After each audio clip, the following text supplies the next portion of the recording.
Et tout de suite, on retrouve la presse de Daniel. Bonjour. Bonjour Eric.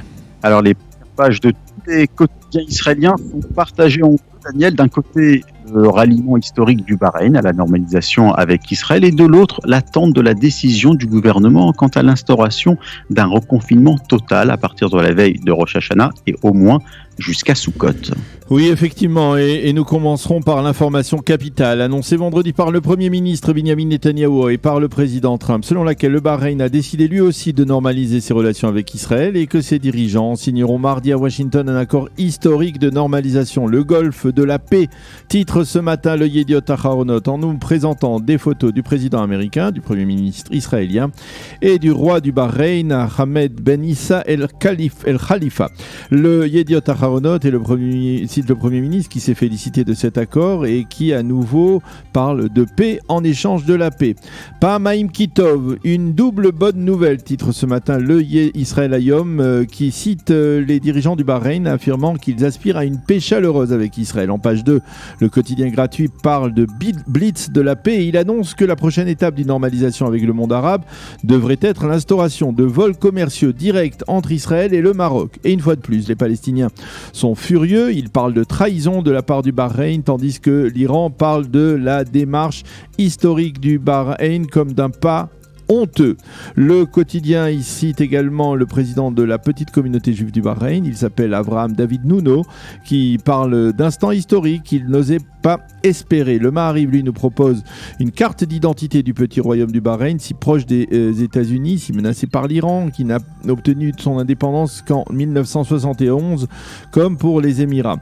Le Maariv annonce que le chef de la diplomatie israélienne, Gabi Ashkenazi, s'est entretenu hier au téléphone avec son homologue du Bahreïn et ils ont convenu que les ambassades des deux pays seront ouvertes très rapidement après la signature de l'accord de normalisation mardi. Alors, et Daniel, qu'écrivent les éditorialistes ce matin à ce propos ? Eh bien, Shimrit Meir, la spécialiste du monde arabe du Yediot Aharonot, parle d'effet de domino dans la normalisation avec les pays du Golfe. Ce nouvel accord de normalisation avec Bahreïn prouve que les Palestiniens n'ont pas réussi à briser l'élan favorable provoqué par l'accord avec les Émirats et confirme que les Saoudiens, qui préservent au Bahreïn le pouvoir de la minorité sunnite sur une majorité chiite, ont donné leur feu vert à cette normalisation. Pour Smadar Peri, qui fut la spécialiste du monde arabe du Yediot Aharonot, les pays du Golfe ont entamé une nouvelle ère de relations avec Israël. Ils sont demandeurs de tout ce qu'Israël a à proposer, en particulier la haute technologie et l'agriculture, et nous allons découvrir que des dizaines d'hommes d'affaires des Émirats et de Manama, la capitale du Bahreïn, ont déjà noué des relations commerciales.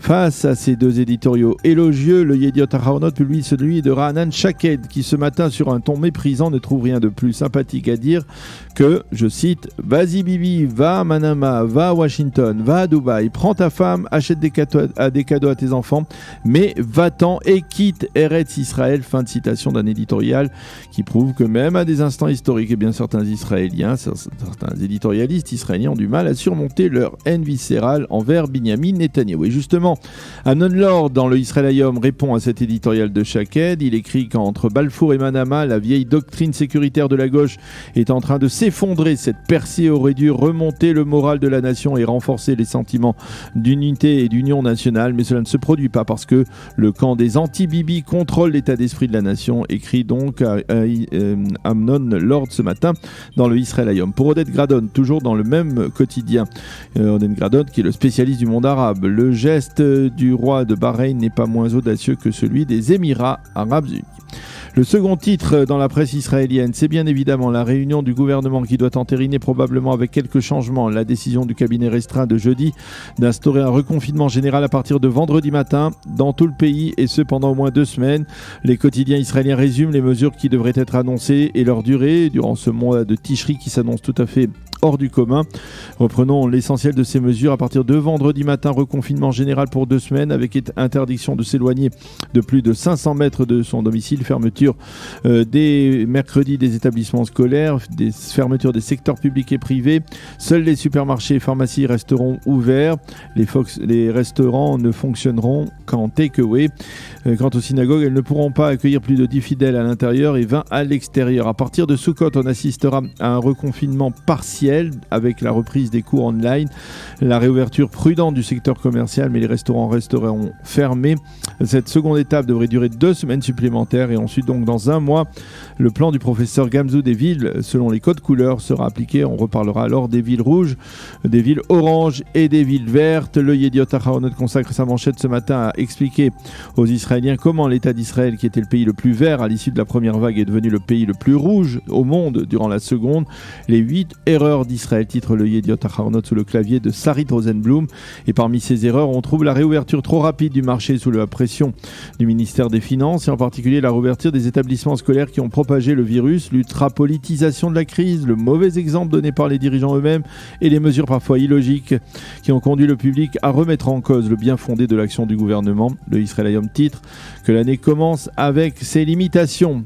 D'une certaine manière, et le journal mentionne le ministre de la Santé Yuli Edelstein qui lui trouve une autre raison supplémentaire à l'échec d'Israël dans la seconde vague, le manque de discipline de l'ensemble de la population israélienne. Si le public avait respecté les mesures restrictives, nous n'en serions pas là, affirme le ministre de la Santé. Ran Reznik écrit dans son éditorial que dans la conjoncture actuelle, les négationnistes du corona sont plus dangereux que l'épidémie elle-même. Le Israël Hayom consacre également ce matin une page entière à une appréhension qu'il appelle la révolte des fidèles qui pourraient ne pas tolérer les restrictions imposées dans les synagogues pour les fêtes de Rosh Hashanah et de Kippour. Le Israël Hayom se fait également l'écho du ministère des Transports qui appelle à la fermeture de l'aéroport Ben Gurion durant ce reconfinement. Il s'agit du ministère de la Santé. Et l'ensemble des quotidiens israéliens mesurent les répercussions économiques d'un nouveau confinement de 2 semaines pour des milliers d'entrepreneurs et d'indépendants. Et pour terminer, Daniel, la presse israélienne jette aussi un œil sur ce qui se passe en Europe avec l'épidémie. Oui, effectivement, Eric, puisque les quotidiens soulignent ce matin que plusieurs pays qui ont constaté ces derniers jours une augmentation dramatique du nombre de contaminés ont décidé de reprendre les mesures restrictives de la première vague. C'est le cas de la Grande-Bretagne, tandis que la France a décidé pour l'instant de ne pas modifier sa politique de réouverture actuelle. Voilà donc pour cette première revue de la presse israélienne de cette semaine.